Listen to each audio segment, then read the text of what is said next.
기도합니다. 거룩하신 아버지 하나님 감사합니다.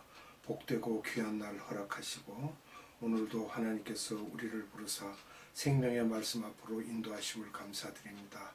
이 말씀은 우리가 그냥 듣는 것이 아니라 이후에 우리가 영생하는 양식이 될 수 있도록 하나님께서 우리에게 주시는 살아계신 하나님의 말씀임을 우리가 자각하고 그 말씀대로 지켜 행할 수 있는 자들이 되게 하시며 아버지의 뜻에 부합한 우리의 믿음들이 될 수 있도록 은혜 베풀어 주시옵소서.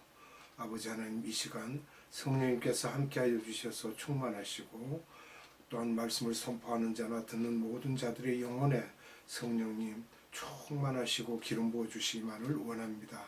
은혜가 넘치는 시간이 될 수 있도록 역사하여 주실 것을 믿사옵고 아버지 하나님께 감사와 찬양과 영광을 올려드립니다. 이 모든 말씀 우리 구주 예수 그리스도 이름으로 감사하며 기도드리옵나이다. 아멘.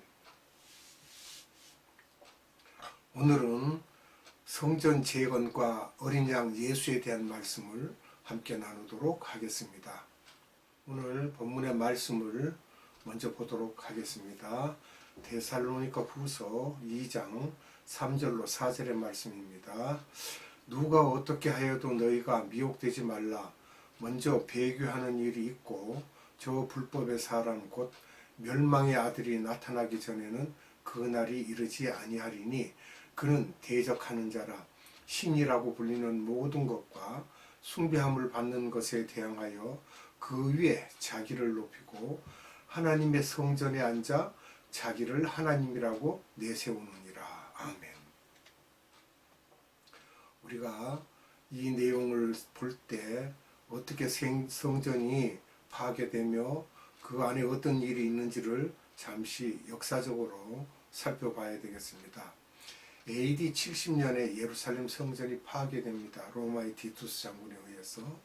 그리고 AD 691년에 이슬람이 바위 성전을 건축합니다. 그리고 AD 709년에서 715년 사이에 이슬람에서 알-악사 성전을 또 짓습니다. 이렇게 해서 그들이 예루살렘 성전의 자리를 차지하게 됩니다. 지금 우리가 이 모습들을 볼 때 예루살렘 성전이 다시 재건될 것을 우리가 미루어 생각하고 있습니다. 이 내용들은 다니엘서 9장 27절과 마태복음 24장 15절에 또 오늘 본문의 말씀을 읽은 데살로니가 후서 2장 3절로 4절에 자세히 기록된 것을 보면 성전이 지어진다는 것을 우리가 알 수 있겠습니다. 그리고 이 시기들이 지나면 이제 7년 환란이 닥치겠죠. 예루살렘 성전이 재건된 후에 그러면 이제 그때 혼인잔치가 이루어질 것이라고 우리가 알고 있습니다. 그 이후에 예수님이 재림하시죠. 재림하셔서 그 다음에 천년왕국으로 이어집니다. 이것을 볼 때 우리가 왜 성전을 다시 지으려고 하는지 또 봐야 되겠습니다.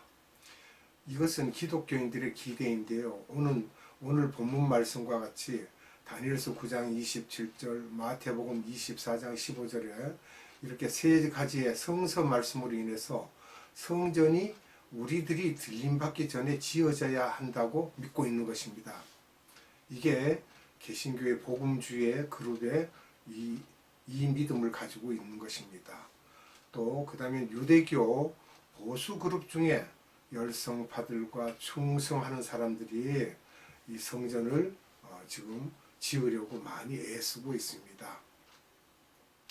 유대교 신학교가 있는데 거기에서 레위족 제사장들을 배출하기 위해서 레위 제사장을 500명 정도를 훈련하고 있다고 합니다.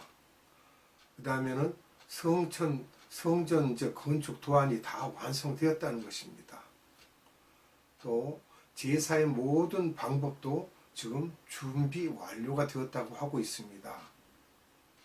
그러니까 이제 법궤에 대해서 우리가 이제 어떻게 알아봐야 되는데 제1성전에서 솔로몬 성전이 무너지면서 분실됐습니다. 법궤가 BC 586년에요. 그리고 제2성전에서 수룹바벨 성전이죠. 법궤가 없었습니다. 또 헤롯 성전에도 법궤가 없었습니다. 그래서 법궤를 찾고 있는 위치들을 지금 현재 성전이 있는 산 밑에 굴들이 많은데 그쪽에서 찾고 있다고 이렇게 알고 있습니다. 또 에티오피아에 보면 솔로몬 왕이 시바 여왕과의 사이에 낳은 아들을 말리크가 예루살렘에 있다가 에티오피아로 가면서 법궤를 갖고 갔다는 학설도 있습니다. 확인되지 않는 내용들이죠. 말릭의 자손들이 지금의 에티오피아 주인인데요. 지금부터 3000년 전 BC 950년경이죠.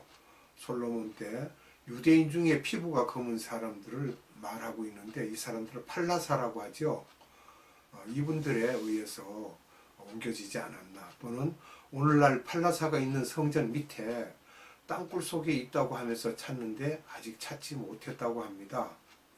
앞으로 성전을 지을 때 법궤가 없으면 어떻게 해야 하는가, 이게 문제가 있죠.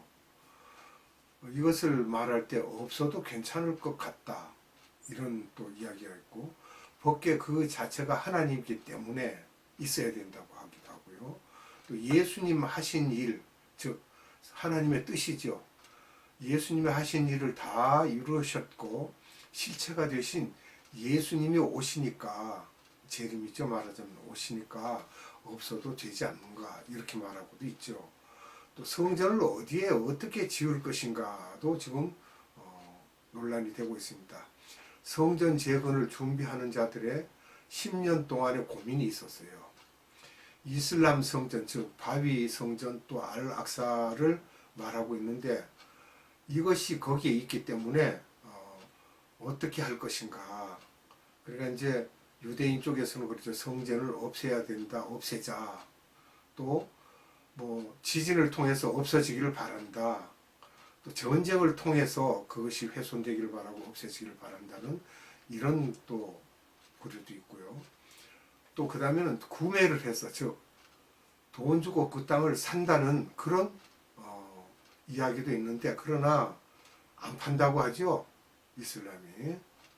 이런 방법들이 안 되자 유대인들이 10년 전부터 지형을 탐지하고요, 솔로몬 성전 자리를 찾기 시작했는데, 이제 그 예전의 건물의 기둥 같은 것들을 막 이제 찾기 시작했죠. 결국 그 자리는 이슬람 성전, 즉 아락사 성전이나 바위 성전 자리가 아니고 북쪽의 정자 자리 옆에 자리가 지성소라고 하고 있습니다. 이게 북쪽 학설인데요. 그래서 이 자리에 성전을 짓기로 했다고 지금 말을 하고 있습니다. 그 다음에 그 성전 자리에 지을 성전은 어떤 세력이 지을 것인가, 누가, 어떤 세력들이 지을 것인가에 대해서 살펴보면은 세계 3대 종교인 유대교, 이슬람교, 개신교의 동의를 얻어야 하므로 종교다원주의가 일어나게 된 거예요. 종교다원주의라고 한다면 모든 종교가 다 궁극적으로 같다, 이렇게 해서 단일 종교에서 세계 종교가 단일화되면서 가톨릭의 교황이 수장이 될 것임을 드러내고 있습니다. 로마 가톨릭은 십자군 때 AD 1100년에서 1300년경이죠. 200년간 이슬람들을 무너뜨리기 위한 유럽의 종교 군인들입니다. 십자군이요. 근데 여기 유대인들은 예수님을 죽인 자들이므로 개, 돼지만도 못하다고 하면서 그렇게 박해를 했죠. 이런 이야기, 내용들이 있었고, 이슬람에서 카톨릭을 적대시하는 배경이 됩니다. 이 이야기들이. 그 첫째는 중동 지역을 7번이나 공격하였던 것입니다. 십자군요. 독일, 프랑스, 이태리, 영국, 스페인이 연합해서 십자군들이 형성되었죠. 그 다음에 유럽 지역에 있는 유대인을 학살했습니다. 왜냐하면 예수를 십자가에 못 박아 죽였다고 하면서 그것이 당연시하게 그들이 유대인들을 학살했습니다. 그 후 유럽의 르네상스 시대를 지나 종교개혁이 있죠. 마틴 루터가 1517년에 종교개혁을 합니다. 계몽주의를 거쳐 산업혁명이 또 일어나게 됩니다. 요한 바오로 2세는 타 종교와 화해 운동을 했던 그런 분입니다. 첫째, 바티칸2라고 하기도 하고 바티칸 2차 공회회죠. 거기에서 타 종교와 대화를 하겠다. 이런 일들이 1962년에서 65년에 이루어졌는데요. 예수님을 통하지 않아도 또 다른 방법으로 하나님께 갈 수 있다는 논리를 폈고, 하나님은 사랑이시기에 다 구원을 받을 수 있다고 만인 구원론을 제창했던 것입니다. 이들의 선교 전략을 보면 타 종교와도 사이좋게 잘 지내는 것을 말하고 있고요. 또 우리의 선교 전략은 타 종교에도 전도하여 개종시키는 것입니다. 그러니까 이 타 종교를 개종시키는 것과 그들이 타 종교와 잘 지내는 것하고는 전혀 그것이 맞지 않는 상황입니다. 두 번째는 이스라엘을 보면 1994년경에 타 종교와 화해 모드로 나오고 있습니다. 이슬람교와도 화해를 시도하고, 그런 일을 벌린 사람이 사망 때 타 종교에서 조문도 옵니다. 또 세계 평화의 최고 지도자로 인정되기도 한 그런 달라이 라마도 로마에 가서 예배를 드리고 만나기도 하고요. 이 일을 9번이나 시도합니다. 1517년 종교개혁 때 분리된 루터와도 사이가 좋지 않았으나 요한 바오로 2세가 찾아가서 사과하고 화해를 했던 것입니다. 루터교죠. 독일인데 스칸디나비아 지역으로 큰 교단입니다. 그리고 네 번째로 보면 1054년인데 동서교회가 분리됩니다. 히랍 정교회가 생기고요. 이건 동유럽 쪽 전부고, 이때 유럽도 동서로 갈라집니다.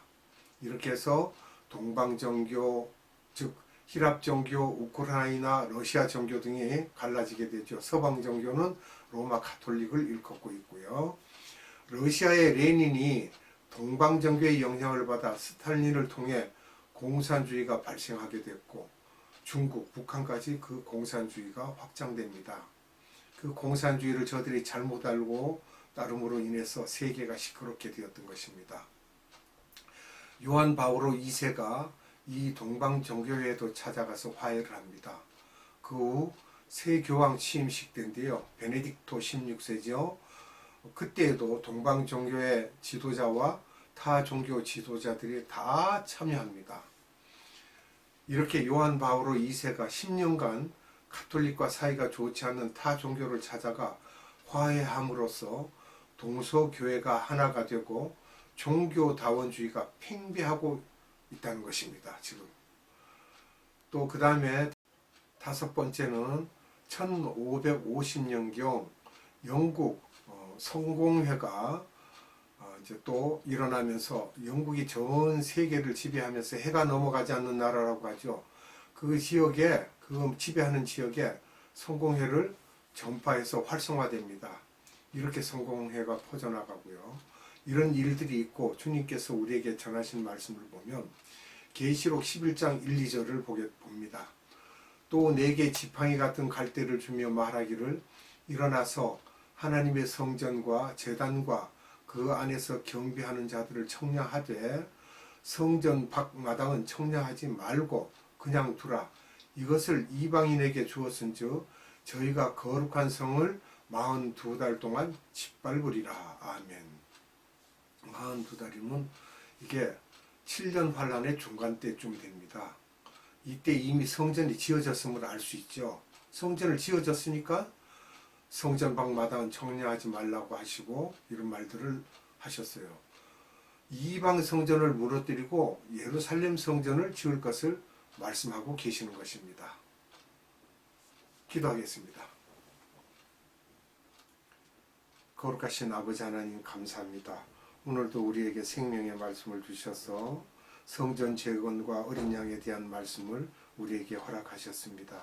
이것을 볼 때 우리는 무작위로 말을 하는 것이 아니라 하나님께서 우리에게 주신 그 생명의 말씀을 살펴보고 연구하여서 이 모든 말씀들을 전파할 수 있게 하시고, 또한 듣는 자들의 귀를 열어주셔서 하나님께서 결국은 제3성전을 짓고 그곳에 멸망에 가증한 것이 설 수 있게 하신다는 것을 우리가 알 수 있습니다.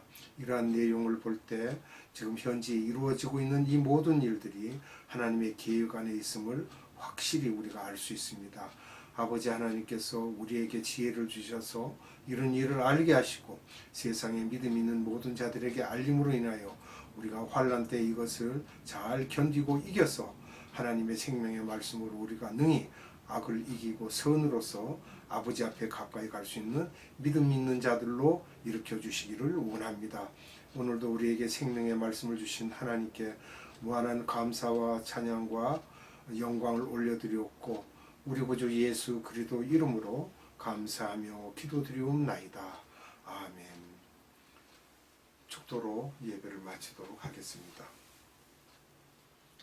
지금은 우리 구주 예수 그리스도의 한량없는 은혜와 하나님의 극진하신 사랑하심과 성령님의 감화 감동 교통 역사심이 오늘 성전 재건에 대한 말씀을 들은 모든 하나님의 귀한 백성들과 이 나라의 많은 교회들과 이 나라의 많은 선교회의와 에바다 국제 선교회의에 지금으로부터 영원토록 함께 하시기를 예수님의 이름으로 축원하옵나이다.